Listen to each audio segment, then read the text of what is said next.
Bonjour à tous, ici Sébastien, auteur du blog louerencourtedurée.fr. Je suis ravi de vous accueillir dans cette nouvelle vidéo dans laquelle on va voir ensemble comment choisir le bon expert comptable qui va s'occuper de vos investissements immobiliers. Allez, c'est parti, ça se passe tout de suite sur Louer en courte durée.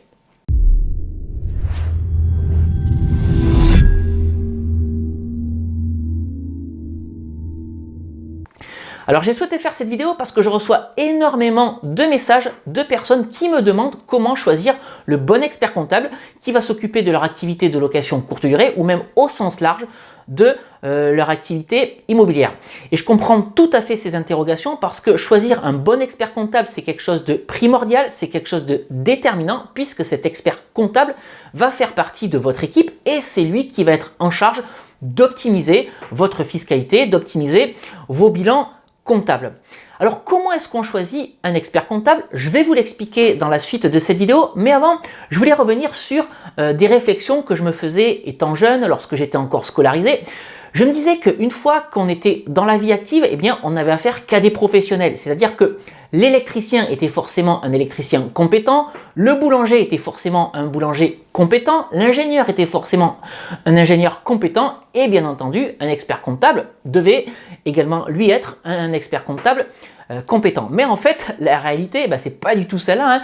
À l'école, il y a les bons et il y a les mauvais élèves. Et bien, c'est exactement la même chose dans la vie active. Il y a les bons éléments, quelle que soit la profession, et il y a également les mauvais éléments. Alors, comment est-ce qu'on choisit son expert comptable?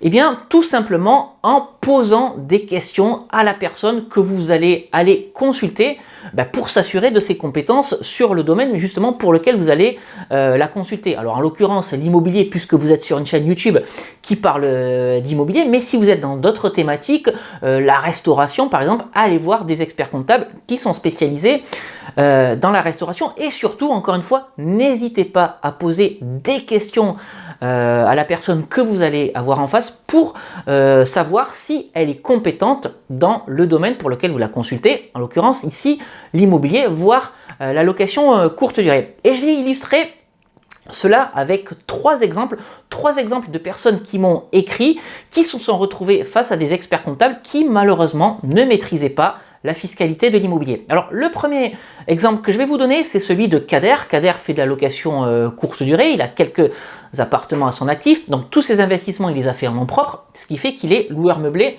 non professionnel. Et donc Kader, avec son activité de location courte durée, dégage plus de 23 000 euros de chiffre d'affaires. Donc voilà ce que lui a dit son expert comptable. Écoutez, maintenant que vous dépassez 23 000 euros de chiffre d'affaires, vous êtes obligé de prendre le statut de LMP, c'est-à-dire loueur meublé professionnel. Mais ce qu'il faut savoir, c'est que pour avoir ce statut de LMP, loueur meublé professionnel, il faut réunir trois conditions. La première de ces conditions, c'est de faire plus de 23 000 euros de chiffre d'affaires. Donc ça, c'est le cas de Kader. La seconde condition, c'est d'avoir des revenus locatifs qui dépassent les revenus de l'activité salariée. Alors ça, c'est pas le cas de tout le monde, mais en tout cas, c'est le cas de Kader. Mais surtout, la troisième condition, c'est d'être inscrit au RCS, c'est-à-dire au registre du commerce et de société. Et cette troisième condition, elle est facultative. C'est libre à chacun de s'inscrire, oui ou non, au registre du commerce et des sociétés. Ça veut dire quoi? Ça veut dire que vous pouvez par exemple toucher le SMIC, réaliser 300 000 euros de revenus locatifs par an et rester loueur meublé non professionnel. Voilà la troisième condition qu'avait oublié cet expert comptable. Alors maintenant, je vais vous donner un deuxième exemple, l'exemple de Damien qui lui fait de la location meublée normale, hein, c'est-à-dire qu'il ne fait pas de location courte durée.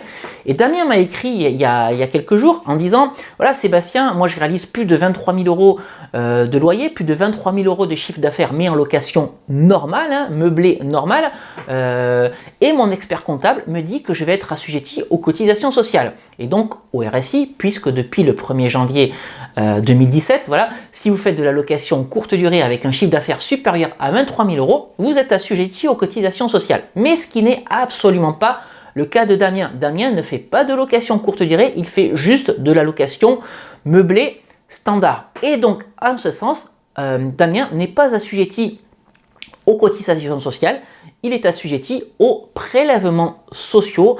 Et voilà où s'est trompé cet expert comptable. La barrière des 23 000 € ne concerne pas Damien pour son activité immobilière. Et le troisième exemple que je vais vous donner, mais ça je vous en ai déjà parlé dans des vidéos précédentes, c'est lorsque j'ai décidé, lorsque j'ai démarré l'immobilier et la location courte durée, de prendre un expert comptable. Donc lors du premier rendez-vous, la personne que j'avais en face m'avait expliqué que de par mon activité, j'allais être assujetti à la taxe d'habitation pour les appartements que je proposais à la location courte durée, ce qui n'est absolument pas le cas. Lorsque vous faites de la location courte durée, vous ne payez pas la taxe, d'habitation, mais en contrepartie de quoi, bien entendu, vous payez la CFE, c'est-à-dire la cotisation foncière des entreprises. Mais cet expert comptable s'était lui aussi trompé. Donc, comme je vous le disais au début de cette vidéo, surtout n'hésitez pas à poser des questions à votre expert comptable pour savoir s'il y a du répondant, pour savoir s'il maîtrise un petit peu la fiscalité de l'immobilier, de la location meublée, voire de la location courte durée.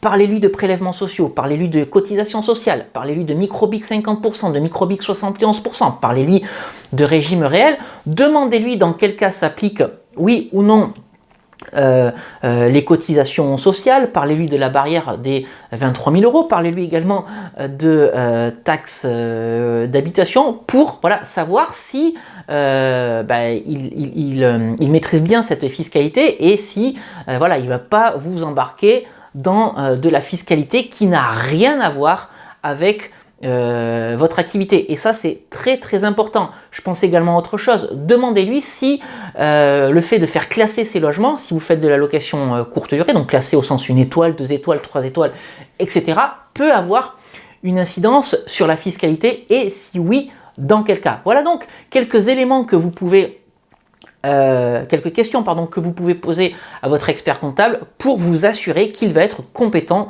pour vous accompagner dans votre activité immobilière, puisque je le répète, cet expert comptable, ça va être un partenaire de votre activité.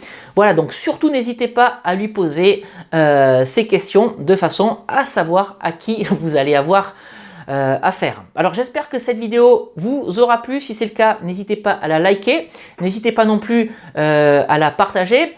Et puis je vous mets à disposition une formation sur la fiscalité du loueur meublé non professionnel en location courte durée. N'hésitez pas à visionner cette vidéo. Je passe en revue pendant 45 minutes environ la fiscalité du loueur meublé non professionnel en location courte durée. Ça vous permettra d'avoir des billes, d'avoir des éléments, pour choisir ensuite votre expert comptable. Donc si vous souhaitez visionner cette formation, c'est très simple. Vous cliquez sur le petit i qui apparaît en haut à droite de cette fenêtre. Et puis si vous regardez cette vidéo à partir de YouTube, vous avez le lien d'accès à cette formation dans la description qui se trouve juste en dessous de cette vidéo. Et puis si vous souhaitez en savoir plus également sur l'immobilier et la location courte durée, je vous invite à télécharger les 2 e-books que j'ai rédigés. Convaincre la banque, mode d'emploi et doubler son salaire avec la location courte durée. Dans le premier e-book, je vous explique comment présenter votre dossier bancaire d'investissement locatif pour que votre banquier soit convaincu de la viabilité de votre projet immobilier. Et puis dans le second e-book, doubler son salaire, je vous explique comment la rentabilité explosive de la location courte durée va vous permettre de vous créer une rente immédiatement dès le premier jour où vous allez être propriétaire de votre projet immobilier. Allez, alors juste avant de vous quitter, si vous souhaitez télécharger ces 2 e-books, c'est exactement la même chose, le petit i en haut à droite, et puis je vous mets également les liens de téléchargement dans la description juste en dessous de cette vidéo. Allez, je vous quitte ici pour aujourd'hui, et puis comme d'habitude, on se retrouve très prochainement pour une nouvelle vidéo sur louer en courte durée. Je vous dis à très bientôt. Ciao!